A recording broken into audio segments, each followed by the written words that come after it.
know it's Halloween. I guess everyone's entitled to one good scare. They're coming to get you, Barbara. He's sick. Fox, you've seen one too many. Who's laughing now? Who's laughing now? Hello, welcome to the 404 Films podcast, the second episode of 404 Frights. I'm Carl. And I'm Sive, and in this episode we're going to be talking about the Channel 4's 100 Greatest Scary Moments. Not the 100 Greatest Scary Movie Moments, which is by Bravo, which was another one done by the Americans that was really no comparison to this one, in my opinion. So we're talking about the English one, the very English, hosted by Jimmy Carr, very, very English one. The Bravo one was definitely probably made about the same time as the English one. Definitely, but English one's better. Far better. It's just too I think weird. Maybe because we can relate to it. I think this one's much better than the American one though, because it's just so weird and wonderful, like with the choices they've picked. It's the American one. You'll find that one on YouTube. It's really easy to find, but it's very kind of to the point and very boring. You know, I find that a lot of people are, I don't know as well, it's got a lot of American stand-up comedians in it. I'm not really a big stand-up guy, but if I had to pick and choose, I'm obviously going to go with the English ones over the Americans. I think it's a really good version because it has loads of different things in it that you wouldn't expect. So I think that's why I really like it. What it was a countdown of what the public and what a bunch of critics voted as the scariest moment. The British public. So what's great about this one though is that it's not just movies like the Bravo one. This is made up of TV ads and TV shows, soap operas, the weirdest kind of stuff this is made up of. But it was shown over 2 nights back in 2003, wasn't it? Yeah, 2003. Over, I think, like the 25th and the 26th of October. Something like that. Yeah, I remember seeing the dates, but I think it was around then. I don't know how people voted though. That was what kind of confused me. How did they vote? Called in, or they did a thing online. Early days of being online, you know, not far off the Blair Witch. There must have already been a list and they gave out the list to people to rank, do you think? Because it's so random. The list is so random. Like, where did the advertisements come into it, you know? Yeah, I that's what I kind of questioned about it as well. Did people just kind of have free reign on voting whatever they wanted? Yeah. And then basically people compiled of like, well, you know, we got 50 votes for what's that? Oh God, the filmmaker in me is, everyone's going to judge me now. I can't remember the first one on the list. The train pulling into the station. Yeah, the Lumiere brothers. Yeah. Like, if 50 people voted for that, I guess they were like, okay, we'll put it on the list. Or did they make... Because the list is too weird. It's too, like... yeah, it's so random. Exact, yeah, to be like, this is the list that you have to choose from. Because it's so random, you know? Yeah. It's interesting, though. Like, and I like the randomness of it. And I think that's why I still, you know, I'm quite fond of the list in my adult years. It was hosted by Jimmy Carr. Split over the 2 nights, so it's, I think in like total it's like 3.5 hours. Yeah, it is. I always thought, I had the memory of watching it though where it was the full 3 hours on TV. I remember reruns used to be split up, but I used to think that I always just sat down and watched from start to finish. Same here. What age were you when you saw it? I was 5. Really? Yeah, when it was broadcast 2003, I must have been around 5 or 6. You would have been, and that would have made 5. So yeah. What did you actually watch it that year, do you think? Yeah. We all kind of sat down. I mean, my parents didn't really have much of an issue with me watching stuff like, well, it was a countdown as well. Like, you watched it, you were 7. I was 7 when it came out, and I think I saw it when I was 7. I was either 7 or 8 when I saw it. I reckon it was the first year that we saw it, because this is probably before everybody had like Sky or whatever they had, like a satellite kind of TV. So you had your fixed channels. And if that came on one of the nights, your parents probably were going to watch it, or it would be thrown on and you'd be in the room. And the likelihood is, yeah, it's probably high, because like you see all this thing, it's a good thing to watch. Somebody else is watching in the house, you're probably allowed to sit down and watch it too. Like, my parents didn't really have much of a filter for that stuff. Not that they obviously they wouldn't let me watch everything. It's a countdown at the end of the day. You're not going to see anything too bad in a countdown. There's nothing going to be that traumatizing. Yeah. it'll be scary, but it's not going to be like disturbing in any way, you know?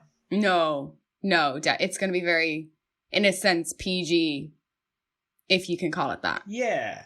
If you've already kind of got, I mean, I was already into horror movies and stuff like that. I mean, I've always kind of liked zombie stuff when I was a kid because of my dad used to play a game called Resident Evil. That was a horror game that got me into zombies. And then my cousin and my brother were into them too. So I had kind of an introduction to that world. And like I had already, I think the timeline is a bit messed up in my head, but I think I already had seen 2 famous horror movies at that point. And it's like my mom left, she went away one weekend. And my dad rented Return of the Living Dead to show us when she was gone, because I guess he didn't want to do it and she was there in case she said no. And I watched that and I was like, oh Jesus, this is great, you know? And then I don't think we ever told her. And then my dad went away for a weekend and my mom rented A Nightmare on Elm Street for me and I watched that. And that movie just stuck with me forever. That's still like one of my favorites, to the point where I don't know if they ever did this in your school, but I don't know if they still do it, but when it was only like 1 year in junior infants in primary school in Ireland, you can dress up, but only in junior infants. That's what we did. That was the only time you were really allowed to do it when you got older. We were allowed to dress up every year. Oh really? Because for our school, for our school it was only junior infants that you could do it, and you had kids coming in. I mean, like they were dressing as knights and cowboys and stuff, and then. Like I can't say that I took the credit for this because I didn't. My mom really did. So she got me the little hat and got me a bunch of fake scars to stick on my face and a jumper and the claw, and I went as Freddy Krueger. And I imagine like the teachers in school were like, I wonder like if they knew who that character was, do they turn around and be like, should we talk to his parents because there's this 6-year-old, 5-year-old kid dressed up like Freddy Krueger, you know what I mean, for Halloween. You know? So I was already into the world, and I think so were you. Yeah, I see. That's the same as me. The timeline is really kind of like I'm getting really confused because I definitely saw this as a kid. It was a long time ago. It was a long time ago, and I remember I did see it when I was sitting in my sitting room as a kid when it was on. It just happened to be on, and I was like, "This is really interesting." But I remember really vividly watching it down in my mom's her home, like her family home, down in like the country, and it's so dark, and me and my sister were watching it. My sister wouldn't really be into horrors herself, but like she was a kid. She was 2 years older than me, so she was like we were just watching it together. I think my uncle might have been watching it, but we were left to our own devices. No one really cared what we were watching. I remember really like getting really freaked out, especially because we weren't in a place that's our home where you would still be afraid, but it was a little bit like strange to us. And I remember going to bed after watching The Exorcist bit and being shitting my pants, like just my imagination went wild. Like I thought my mom was the Exorcist then, and then but it is a little bit, I don't know. I was like a kid starved of like fright, like I wanted to, there was something missing and I didn't know what it was until like friends in like primary school they'd have like much older siblings who would have introduced them to horror. Like I remember one girl, her brother was like much older than her, and she was the one who told me about It the Clown and Halloween. And I could not believe it that there was a movie about Halloween. It was like, heaven when I heard that there was this film that I didn't even know that it existed. So I was like, I need to watch this. But this was like back before movies were so accessible online. So it was a while before I actually did see Halloween. I think I was able to access it, and I watched, obviously that's a 2-part series too. That was probably on telly. They probably showed that on TV. Yeah. Because it was a TV movie, you know what I mean? But it's funny how you're talking about the Halloween movies not being accessible. And I remember I got like 3 of them free in the paper. They used to do a thing. I know. Like give away DVDs in the paper. Yeah. But see, my mom would have probably not, shown that to me. Yeah. She would have been like, no, the devil. In school, when we talk about like horror films and like, ghosts, haunted houses and stuff like that, they were my favorite days. It was always a day that was like, in autumn, it was kind of dull. We'd be out in the yard talking about these things. It was so like that was like what got me so hyped as a kid to talk about those things. And I wouldn't want the playtime to end of like, no, we need to talk about this more. Like I need to know more. Yeah. So I was like, so that kind of opened up that whole world for me. And I was like, this is what I was missing in like my what I needed to fill the void. This is my calling. Yeah, my calling. Yeah, I just thought it was really interesting. And then when I saw the 100 Great Scary Moments, it just filled that like want for fright, you know? Like I think the floodgates kind of became open then, you know? Yeah. Once that was kind of seeing 100 of them together of very famous movies, it was just kind of like, oh wow, you know? And everything kind of, it was kind of sparked off then that it's like, okay, I want to see that movie and I want to see this movie and everything. And like, yeah. I'll go into that more, but just to kind of set it up more, like this was back in 2003 and Channel 4 just did this as a kind of build up to Halloween, but it was an ongoing kind of thing. They had 100's greatest cartoons that Channel 4 did as well. And then they did like 100's greatest TV ads and stuff like that. Yeah. So they had these kind of countdowns going, which you don't get any of them anymore because of stuff like Watch Mojo and all this stuff online. You're never going to get a kind of countdown by the public because I think it'll all be done online. And there's so much countdown stuff now that it's kind of done to death. But I don't think they're not as entertaining. You know what I mean? I don't who's picking the Watch Mojo thing. You know what I mean? It's not public opinion. It's not too experts. Easily done, and it's not like Jimmy Carr is giving the narration on it either, or you know what I mean. Yeah, so that's it's not an odd choice. Yeah, it is, but it's nice because especially like I remember when I was a kid and I was kind of getting a bit creeped out when Jimmy Carr would come back on. I'd be like, oh, he's making a joke. It's fine. It's okay. It's finally time to reveal the top 10 scariest moments of all time, as voted for by you. As they say on the posters, to avoid fainting, just repeat, it's only a movie. That, of course, works if you're in a cinema, not if you're actually being attacked by an axe-wielding maniac.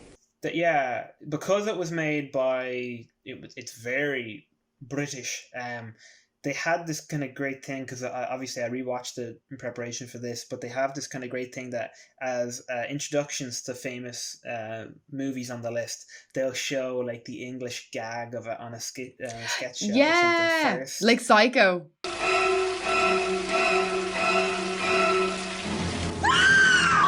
Only me? Yeah, you don't want to have a shower, you want to have a nice hot bath. Give yourself a bit of a soaking. There's like a Psycho one, yeah. Mm-hmm. There's a Nosferatu one. There's the Hannibal Lecter window lean one. Oh, where he yeah. walks into the glass. That was really funny. That was really good. I think that's really it's really like entertaining. That's it. It's very kind of lively, and like I was watching the Bravo one recently, and honestly, it bore the fucking hole off me. Like I could not really keep my attention because it's a bunch of celebrities who were talking about it, and I feel like they were very much given the list and be like, okay, talk about this now, and I'm like, how the fuck did that end up on the list so high? You know, how high up? Like, and does anyone really know what this movie's about? This is a niche movie. Like, would they really voted this on a list? Like, who picked this list? But in the English one, it's niche stuff that you can be like, oh yeah, and that definitely makes sense why the British public voted for him. You know what I mean? Yeah, so that kind of leads me into my question of like, what scary moment were you like surprised to see on the list? See, I was so young that it was like none of them really surprised me in regards to like it was all kind of new to me, you know. Yeah. I guess the one going back and rewatching it that surprised me, and it's not like it's just weird, is the John Hurt narrated ad about AIDS in the 1980s. And I was a bit like, this is an odd one to have on it. I guess it's kind of very much like, and it was during the AIDS crisis, so it was like a impending doom. But it was a really odd one to vote in and have on a list. Anyone can get it, man or woman. So far, it's been confined to small groups, but it's spreading. That creeped me out. It was an odd one to have, I think. It was very, and I kept thinking now with everything going on with COVID, and it's COVID, you know, it'll get you, you know, that kind of thing, like the kind of the fear that was going around during the AIDS crisis, that there was so much horrible stuff with that though, with like people turning on each other and everything, but like the ad really made it out to scare you. Yeah, the COVID ads are very like COVID-19, and it's very calm It's very, and everything. I think that's yeah, the right very approach, sweet and nice. You know what I mean? Yeah, exactly. But if this was back then, holy shit, they'd make an ad like it'd be like 28 days later. Exactly, because they made the advert for Protect and Survive was for British households in the 70s and 80s for what to do if a nuclear war attack happened. Like, that fucking creeped me out. That one, I watched the ad full. I found it online, and fucking hell, like, that was terrifying. If anyone dies while you are kept in your fallout room, move the body to another room in the house. It's done. I think they've gotten better at kind of addressing the public, but that one was, I can't remember what number it was. It was 89. Okay, yeah. So that one, you could see why people were freaked out by that. But that's another thing. This definitely shows that it was voted by the public, because why would they vote about, like, a lot of the people in it were quite young as well. And I just want to say how well the thing is made, because they don't only interview like English stand-up comedians and English actors and stuff. They have everybody. They have Michael Madsen, Steven Spielberg, John Carpenter. Yeah. I was about to say Freddy Krueger, Robert Englund. Yeah. So many people. Like, they have Bruce Campbell on it. Like, they went Sigourney Weaver, and it's funny because some of these people show up just to talk about the movie they're in, and then they're gone.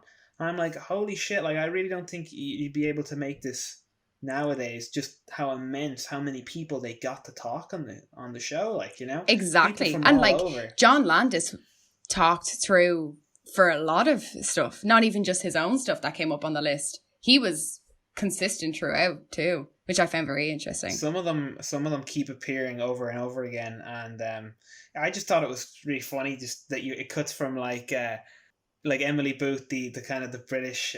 She used to host a horror show on the Horror Channel, and like she'd be talking about Twin Peaks, but then it will cut to like Michael Madsen.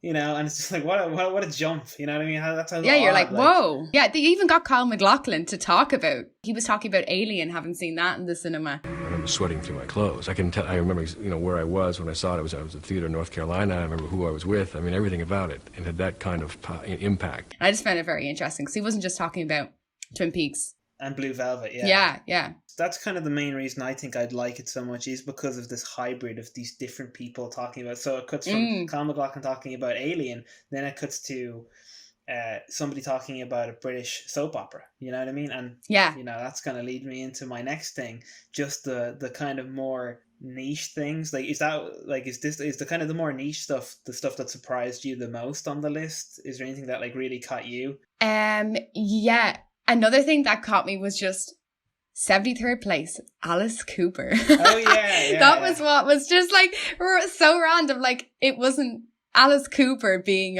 one of the 100 greatest scariest moments. Like, that is hilarious. Just him by himself, you know. Some of them are just so funny, like how odd they are. That Alice Cooper just as a man, as like his music videos and stuff. It's like, it was nearly like he was there to explain himself. They saw me bite the head off the snake. I'll bet my house on it. I never did that. I never killed a chicken.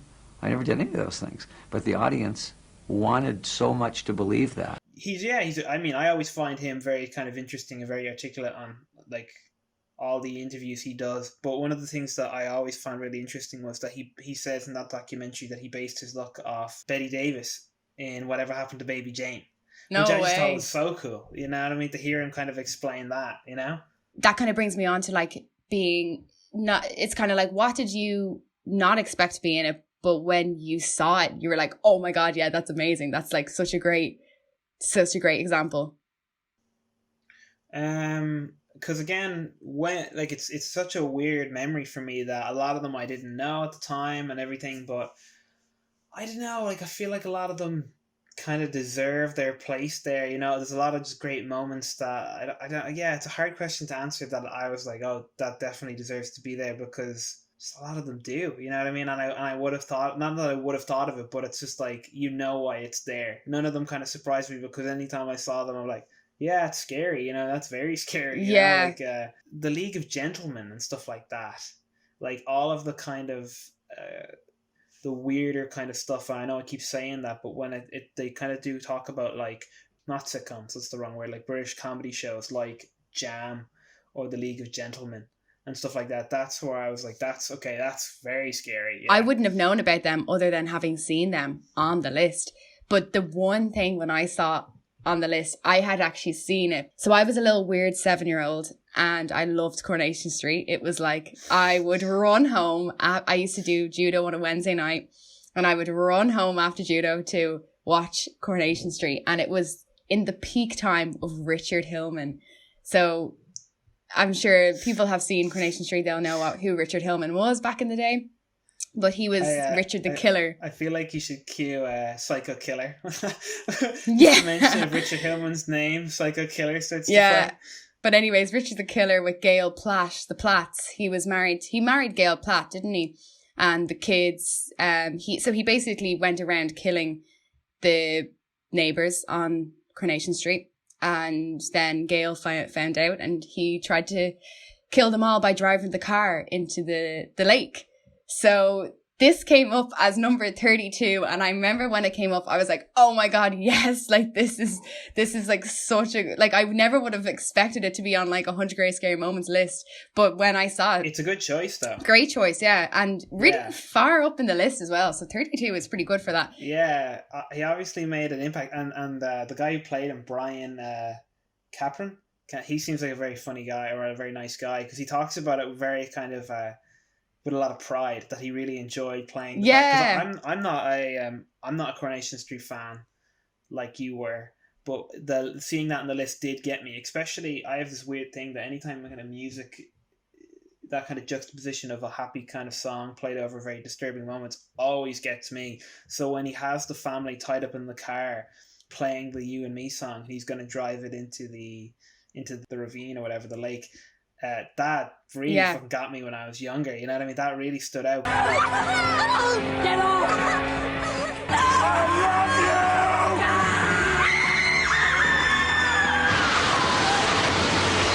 love you! But it genuinely is, like, because I remember we had rewatched this around Christmas at your house, and we had like there's a few of us over. There was a group of friends of us over, and we tried finding this on YouTube, and we couldn't find it on the list. But we found clips here and there, and Richard Hillman was one of them. And one of the people at the party we were at turned around and was like, "Oh, I know, I'm a big." I remember seeing the Hillman saga back in the day as well. So instead of looking for the rest of this online, the countdown, we found the episode of Coronation Street where this happened. The two episodes. The peak Richard Hillman, and I'm not even like it. Genuinely, everything with him and the Gale character is really good. It's really well acted. It's really well written. It's great. And then you cut to all the people outside of this kind of circumstance in the pub and everything. And it's terrible. It's so goofy of like, oh my God, he's after taking the kids. We'll pop down and give, like the grandmother is pop down to the pub. Like, give her a gin and tonic to calm the nerves. Yeah. You know what I mean? And it's like they're acting their holes off, and then it cuts to like the most cheesy thing ever. But I think it's definitely worth being that high up because it freaked so many people out, you know? It's not the only sitcom there. I think this is not sitcom, soap opera. There's about 3 of them. Yeah, so it's like there's EastEnders as well. EastEnders on a show I don't even know about. Something about a guy getting killed and put underneath the patio. And it's funny because they get worse. It's like I can't remember the name of the show, but it's a guy getting killed and getting put under the patio to top of the list or like further up the list. And then it's EastEnders about an abusive husband that's really fucked up as well. And then Hillman is like in the top in the top 30. He's 32, really cool. You're twisted. You're Norman Bates with a briefcase. Was there any like standout moments for you? Not like the scariest. What was like a big standout moment that kind of you walked away and was like, okay, that planted itself in my brain, you know, it's going to stay there now for a while? The thing that stood out to me was those kind of soap operas that I hadn't seen before, because I never watched EastEnders as a kid, and that other one you were talking about, The Patio, and it's too bleak. Yeah, it's so bleak. It's so real. Yeah, it's so funny. Everyone used to say that, like, oh, EastEnders, Coronation Street maybe, but EastEnders now too bleak, man. yeah. It was the I can't remember for the life of me the Patio one, but it's the woman and her daughter. They kill the dad because he's horrible, and Yeah. he's abusive and they end up killing him and they bury him under the patio. That was something that really got me because it's such realism, you know, and it's the same with Shallow Grave as well. That really stood out to me. I love Shallow Grave. Yeah. That's so creepy, yeah.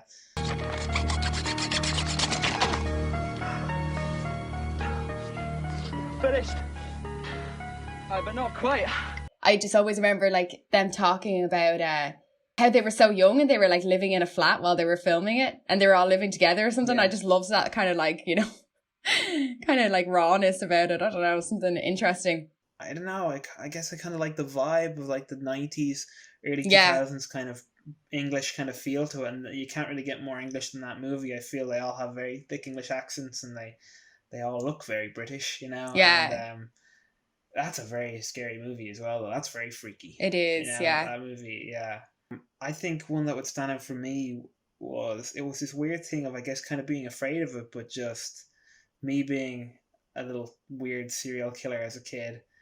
The Texas Chainsaw Massacre, that clip, when he walks into the house. Man, he falls in. He walks into the house, yeah, and Leatherface pulls the door open and he's making the pig noises and he hits him on the head. And he's kicking and he gets pulled in.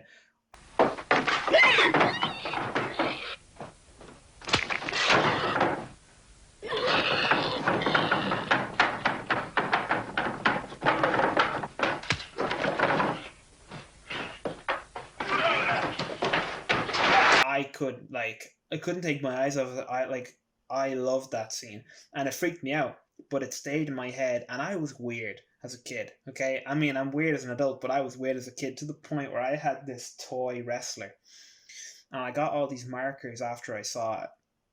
And I started shading the wrestler in with all these yellows and these greens to make him look like Leatherface. And when my mom and dad found out about this, I think my dad cut a piece of his own kind of like a tea towel he had in the kitchen. He cut it out and he made an apron for the Leatherface thing. No so I basically way. made my pseudo Leatherface toy because this was so good. Like, it stayed in my head. That was another one that stayed in my head. But that would lead me into what was because the stuff that scared me was the weirder stuff, and I don't think it got much scarier than the Judder Man.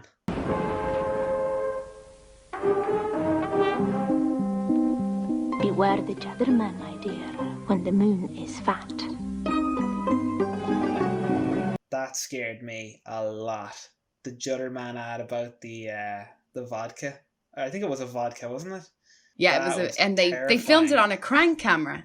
It's so cool seeing how it's made, and it's all told in the countdown. But that scared the shit out of me because not only was it weird and surreal, and you know it's the 6'4" ballet dancer with the Bart Simpson spiky hair and everything, but then it has puppets incorporated into it. So I'm like, oh shit, you know, not only the other thing, but it's the puppets. It's just such a weird feeling, yeah.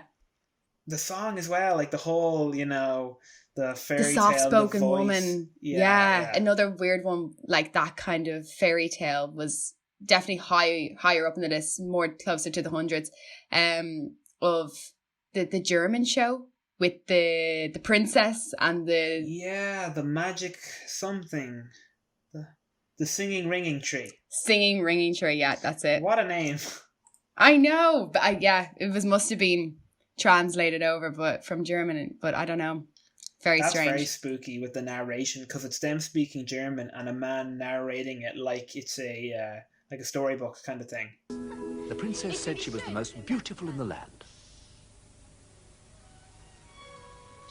Look at me, you stupid bear. Yeah, and it's like the bear looks like he was ripped straight from The Shining. The bear that's giving the guy head, it looks like he's pulled straight from that and put into this. Yeah, that was so another creepy. one that would freak me out, you know. Yeah. The Aphex Twin video, Come to Daddy's, on the list too, which also got me. The little kids with his face and the big creature with the gaping mouth and everything. That's screaming at the granny. Too, yeah. Another weird one that I had seen as a kid that I never thought creepy until I saw it on the list was Chitty Chitty Bang Bang, the child catcher. Oh my God. Here we are, children. Come and get your lollipop. Definitely, yeah. That scene is just terrifying. I remember being actually really scared of it after seeing it in the list because I was like, oh God, yeah, he's fucking scary. I would always compare him with the witch from the Wizard of Oz, that they feel like they'd go hand in hand of like the older type of movie. The kind of villain, those older kind of family movies. But he definitely, because he's very much as well, like I feel like the Judderman, the guy who lures you away, and he's the actor was a ballet dancer. But that whole sequence also is pretty unpleasant, you know? It's just the whole weirdness of catching the kids in the cage and everything like that, you know? Yeah, and then everything just falls off. It's supposed to be like a little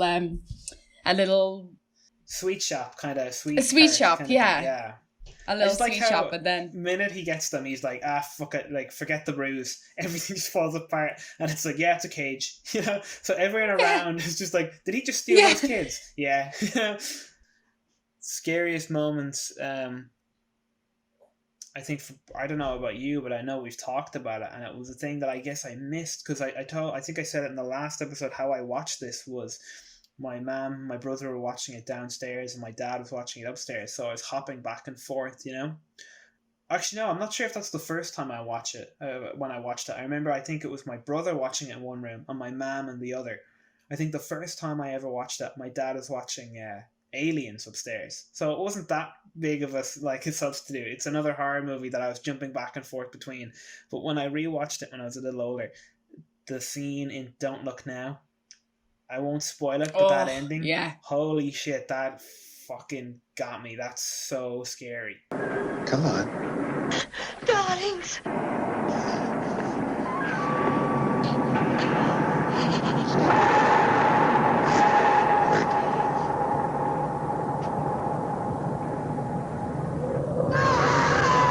The little dwarf woman in the lady, red coat. Yeah, in the red. Oh my God, my mom used to have a fucking red coat like that as well, and my mom would wear that coat, and I'd be fucking shitting my pants every time. And I think she still has that coat. Oh my, it really, that was another film that really did it for me, because it's that weird, it's the giallo type.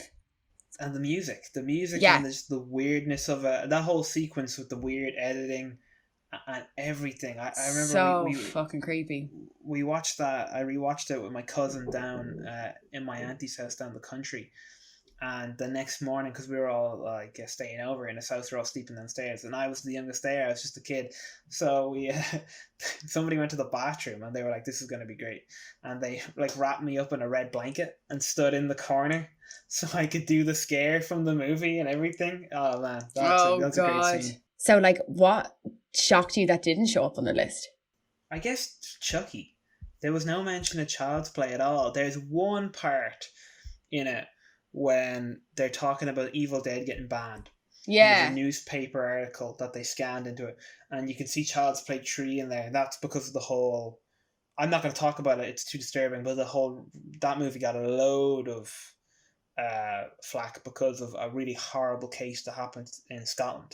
But that was the only kind of even image of it, and I'm shocked that he wasn't on it, because he scared a lot of kids. Even not just his the movies are quite fun and silly, but even I think we said this in the last episode, just the image of him is very scary, and he's in the Bravo one, but he's not in this one, which is odd. But it was nice for you that didn't show. Yeah, something that I mentioned earlier is It the Clown, Tim Curry. Yeah, I never saw it as a kid. I used to the same thing. I used to be freaked out by the cover, but when I found out that it was Tim Curry, that kind of washed away, because it's it's Frankenfurter, it's Long John Silver from The Muppets Treasure Island, so that kind of got replaced with, oh god, I'm scared of this. Oh great, look, it's Tim Curry. But I never saw that as a kid. I'd seen clips, and honestly, I felt that it was always a bit cheesy. But if I'd seen it as a kid, maybe I would have liked it a bit more. But I tracked that out after I'd seen the 2017 version. Oh, so you right. So you saw the newer version first. Yeah, I saw it properly. Yeah. It the Clown was probably one of the first movies I sat down and watched myself, horror films. When I was a kid, because that was what my friend in school told me. It's very long. Yeah, it's long. Yeah. I didn't like the second one. I watched the first one, loves that. And then I watched it again when I was down at my mom's childhood home in Cork. And that was another thing that freaked me out then. Watching it down there. that you picked last week that made it into the list. I think maybe all your movies, bar the Rocky Horror Picture Show, made it into the list. So, Salem's Lot. Mm-hmm. Yeah, this is from all your essential Halloween movies. Viewings. So Salem's Lot was in it. Fatal Attraction was in it. The Exorcist was obviously in it. Yeah. Scream was in it.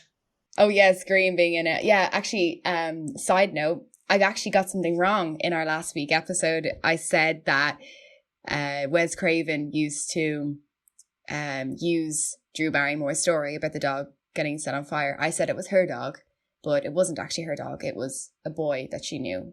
It was his dog who he set on fire. Just to clear that up, because just to avoid any death threats. Yeah, and I was of big Drew Barrymore fans or big fans of this countdown. Now I can sleep at night, right? I think I was a little disappointed to see Fatal Attraction was so high up the list. It wasn't very close to number one at all. It's like in the it was number 60 something. Yeah. And then Salem's Lot, I think, was in the 30s. I just love the comparison of that with the parody of it in The League of Gentlemen Christmas special. Like that was terrifying. When I saw that was definitely a standout scary moment as well, because that is so odd of the whole Papa Lazarou and his line. And when you don't know the context of it, it's really, really weird, you know? Oh, you're my wife now. When it gets to the top 20 list, though, apart from weird, like one or two weird things, it kind of becomes very much famous movies throughout it. Yeah. You know what I mean? It gets very, and it's not bad, it just gets very much like, okay, this is a movie list now. I think The League of Gentlemen, is in the top 20.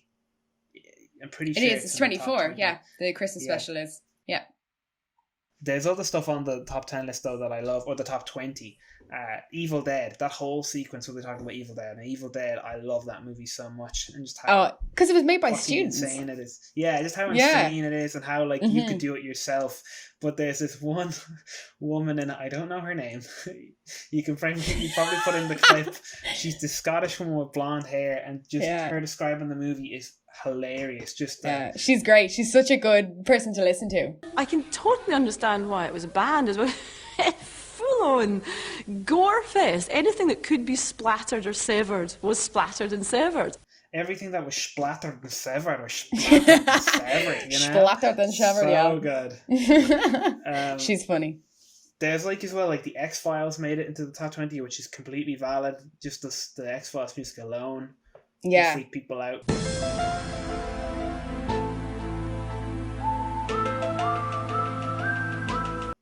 I like the modern kind of stuff that got into the top 20. Same here. Like, 28 Days Later got in, which that's cool. Like, that's a very scary movie. And I'm glad it got in. And it was only, a year? A year before. Yeah, before the list was made. I really liked the fact that the Blair Witch Project was mentioned, because that was a film that freaked me out as a kid. And it still does if I'm camping. It still is a weird one to think about. I mean, my friend has this little plot of land in Sligo, and it has it's like a kind of a very old famine house, probably in maybe 1800s. The house was made, so there's no electricity or anything like that. And we used to go as like teenagers and stuff and camp there.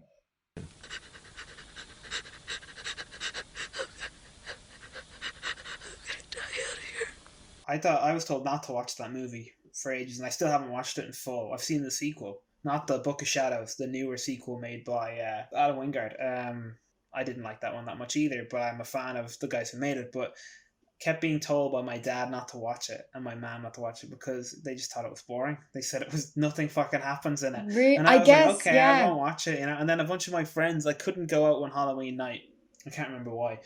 But they all got together and they watched a movie, and they all got together, and they wouldn't know as much about horror movies, and they decided, let's put on the Blair Witch. And they were like telling me the next day, I was like, yeah, it was bad, like we didn't like it. And I was like, wait, why didn't you, you know what I mean? Did you not know anything about this movie? Did you not know that it's a slow burn? You know, I was kind of guys, man, if I was there, I could have picked something out for you, you know, because it is one of those movies that either you love it or you hate it. I have other people, my auntie and stuff would say it's one of the scariest things she's ever seen, you know? Yeah, I think it's definitely the setting that you watched it in as well, because I was, I think, 11 when I saw it, and I watched it at a sleepover. And it was like a group of us. I think there was probably about 5 or 6 of us who were at the sleepover. We put it on, and in the middle of the film, someone knocked on the window of this girl's house, and she lived in like in the back on the back roads in Dublin. Like she lived like kind of countryside-ish type place. So all we saw was a knock on the window and this white hand waving. And for weeks we didn't know who, like we thought it was, you know, a ghost. And I swear to God, we shit our pants. I was so scared, but obviously I was loving it at the same time because I was a little freak. And I wanted to believe that it was a ghost, to be honest. And then I found out that it was her next door neighbor who was like much older. Yeah, she knew that this girl was having a sleepover with all her friends and she wanted to freak her out, I think. So Twin Peaks at number 21, which again, the whole backwards talking scene in the Red Room, that used to freak me out as a kid a lot. Same here. That creepy, yeah. Never understood it as a kid. I still don't understand it. Yeah, I have, because I have watched Twin Peaks and I haven't finished any of it. It's like every time I try to get into it, something distracts me and I never finish it. And it's one of those shows that I always feel like anytime I stop watching it, I have to rewatch the entire thing so I don't miss anything. I can't stop it and like start it again. Are you Laura Palmer? Hey, Phil, no, we're some stars. My arms went back. Number 11 is Psycho, and they actually talked to Janet Leigh, which is really cool. Yeah, I love that actually. And then she talked about when Halloween came up in the list. Yeah, and she talks about her daughter. Yeah, because they don't interview Jamie Lee, but Janet Leigh talking about it is very cool. And I like whenever kind of Janet Leigh, I guess, works with Jamie Lee as well. I think it's like if you've ever seen The Fog, they're both in that together, and that was very cool. But they're also in Halloween H2O, you know, Halloween Water that was made. And so strange.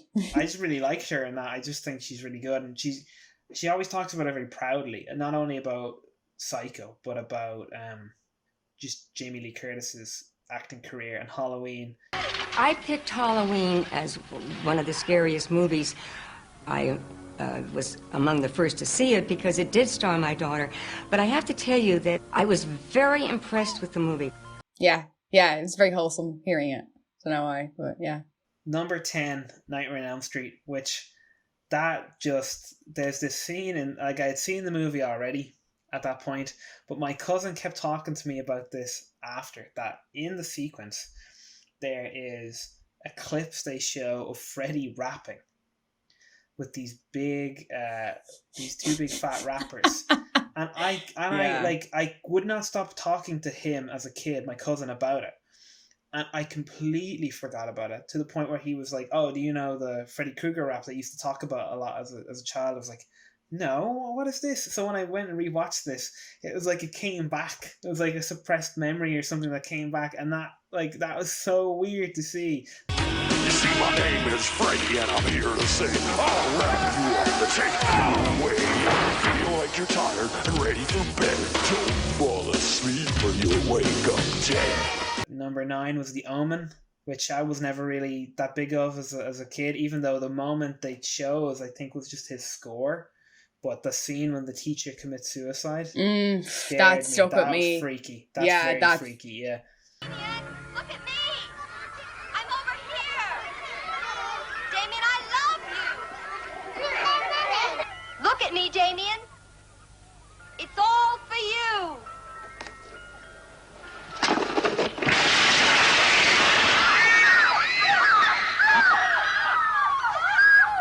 That was something that I always was like, The Omen was a big thing, especially because it was the religious thing. Yeah. I think that's what got me when I was a kid, because my family were like big Catholics. So I was, conditioned to believe in this kind of stuff back then. Wouldn't believe in that stuff now. But back then I was like afraid of the devil. So that freaked me out. I'm seeing that kind of reoccurring thing with you. It's The Exorcist and it's The Omen, any movie with the devil or anything. Yeah.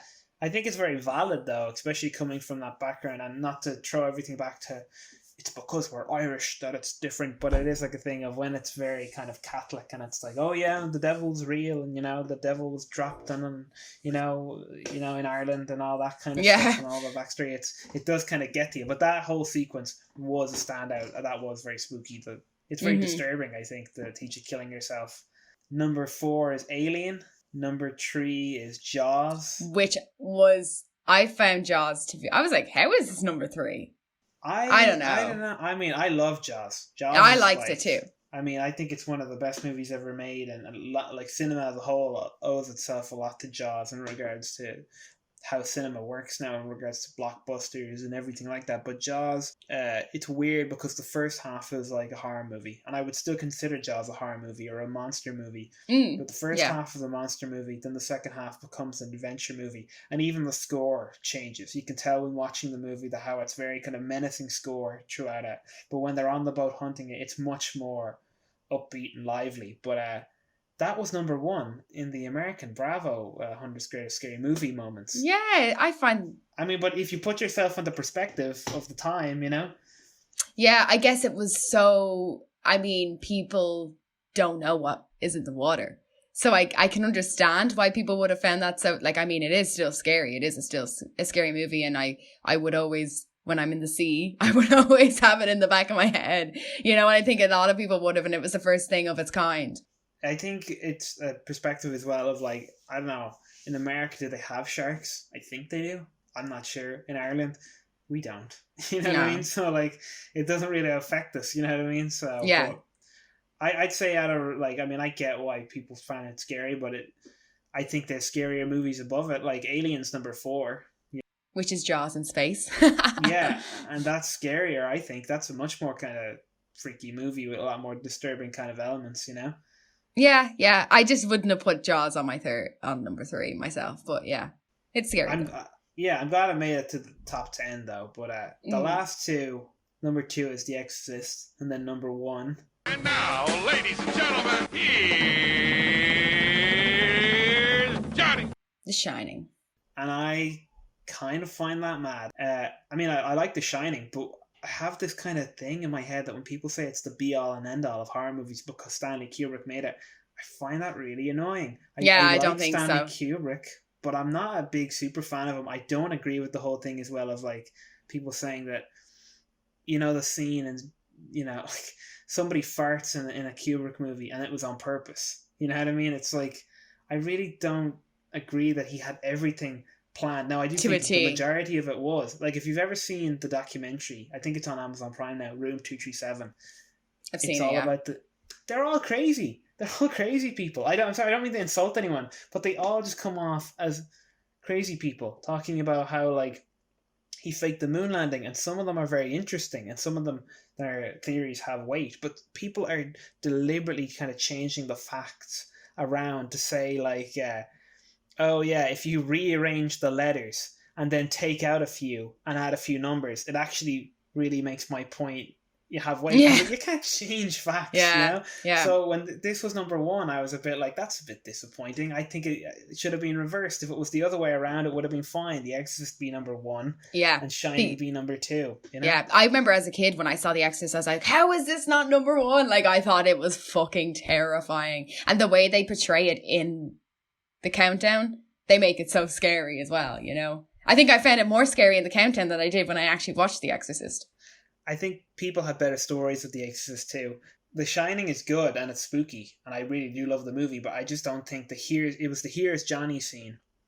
And I think The Exorcist, they had the actual whole exorcism scene with the head spinning around and everything. And I find that much more intense and far more freaky than... There's even freakier stuff, I think, in The Shining. Like, if they had picked... That's the most iconic moment, but if they had picked the room 237 with the old woman... The old woman in the bath, that's scary. Ugh.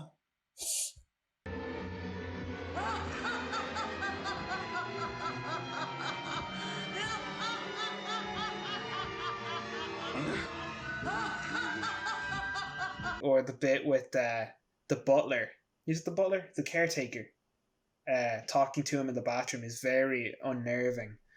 and then even like the whole end sequence where she starts seeing the ghosts around the house and the bear is giving the guy the blowjob.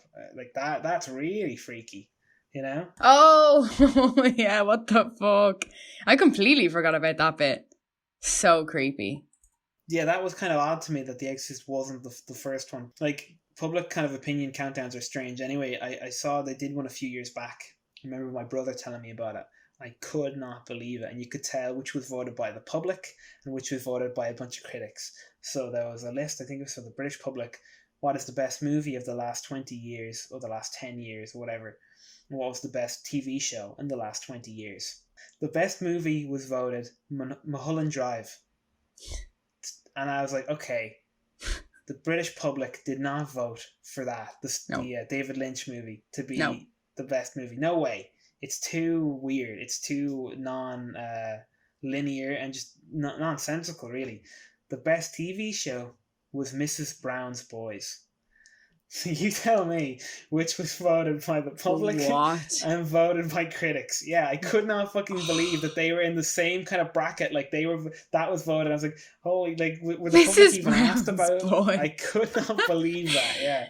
It was definitely the same type of person they interviewed if it was for Mrs. Brown's Boys. Oh, fuck's sake. That's so odd, like. Jesus Christ.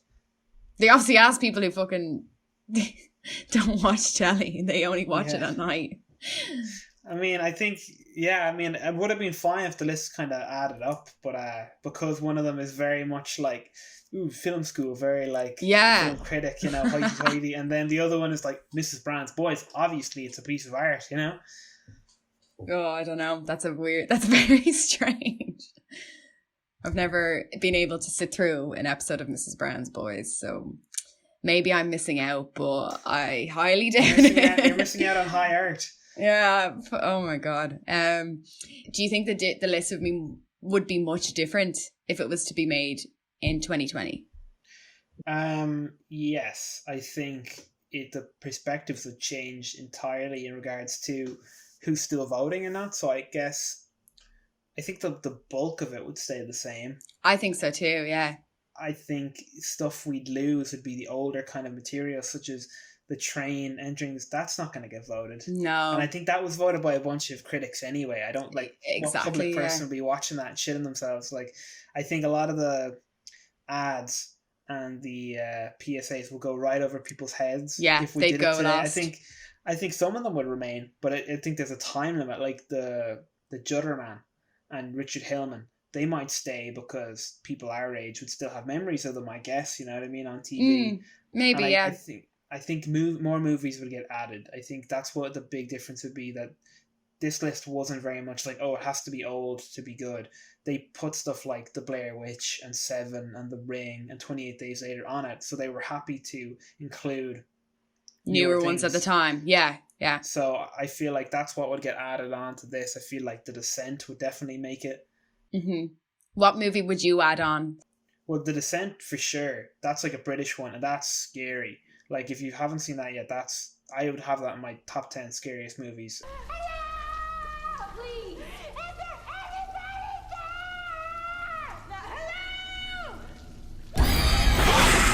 Hereditary, I think, would get added. Midsommar would get added.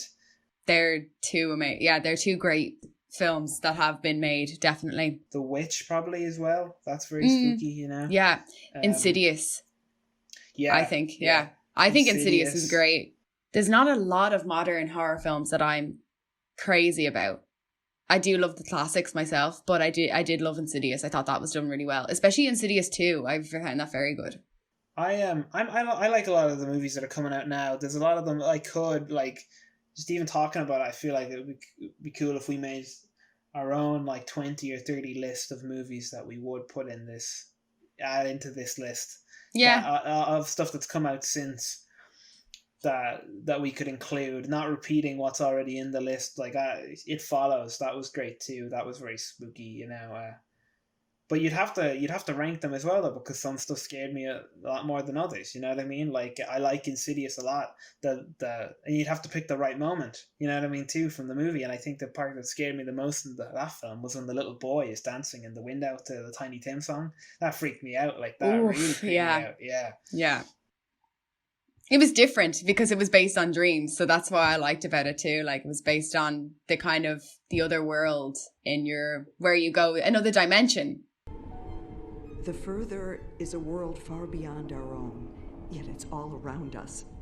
A place without time as we know it is a dark realm filled with the tortured souls of the dead. But yeah, I think it was just a few more movies to probably be added here and there. Yeah, but I think I appreciate a lot of the films that were in the list, and as a kid, it was definitely something that, like, you know, gave me suggestions on things to watch, and I went with that and I watched them.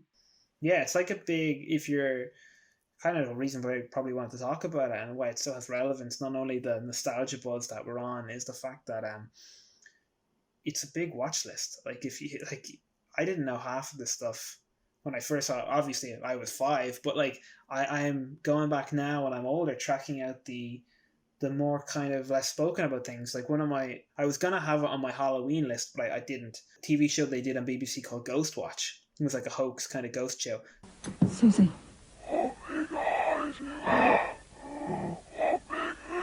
Stop it! Stop it, Susie! I tracked it out, when I was a teenager, and I watched that, and that was so scary. That was so good.